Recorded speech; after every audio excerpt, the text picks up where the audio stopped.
आप सभी लोगों का हार्दिक अभिनंदन करता हूं। आप सभी लोग को मतलब ये जुनून, ये जज्बा, ये जोश देखकर मतलब मेरा रोंगटा खड़ा हो गया। आप लोग देख सकते हैं, ठीक है, रोंगटा खड़ा हो गया। यही जोश को, इसी जुनून को लेके यूनियन वाले लोग आपको बताते, जो दोनों फेडरेशन वाले लोग हैं, और तीसरा जो सरकार का दलाल यूनियन संघ घूम रहा है, वो एक सरकार का एजेंट के रूप पे काम कर रहा है। सरकार उनको भेज रहा है इसलिए सामने, क्योंकि सरकार भी उनकी, यूनियन भी उनकी हो जाए तो कर्मचारियों के बात को दबाया जाएगा, शोषण किया जाएगा। इसलिए वो भाजपा का एक विंग है। आप इस चीज को समझने का जरूरत है, इस चीज को समझिए।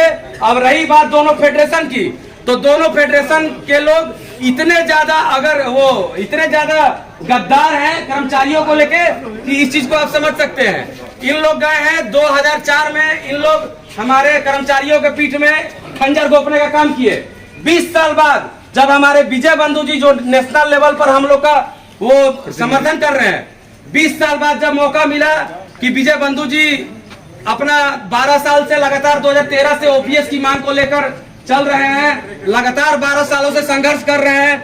पिछले 2 वर्ष पहले आपका रामलीला मैदान में 10 लाख से ज्यादा लोगों का जब भीड़ हुआ इकट्ठा, तो सरकार को झुकना पड़ा।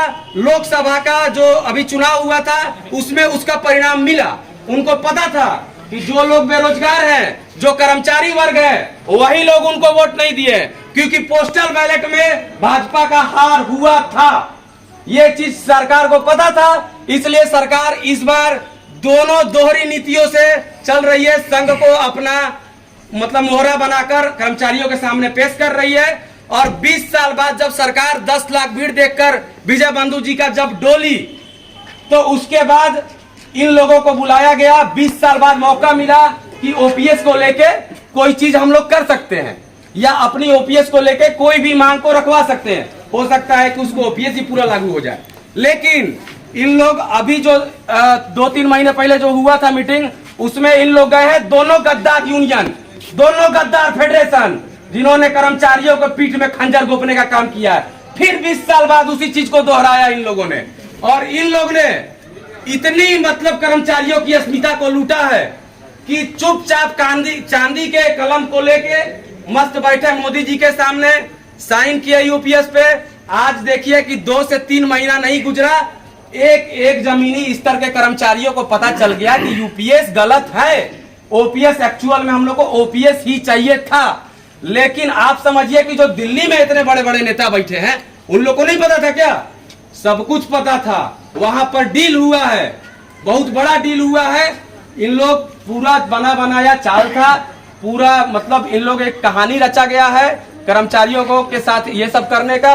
तो आप लोग इतना समझ लीजिएगा, इन लोग गए हैं, डील किए हैं, उसके बाद होड़ लगा कि भाई सामने में आके कौन बताए कि हमने करवा दिया यूपीएस। सारे लोग सामने निकल भी गए, सामने आके सारे फेडरेशन वाले अपना बताएं, वाहवाही लूटेगी, भाई हमारा क्या बोलते हैं वो हमने ये यूपीएस ला दिया।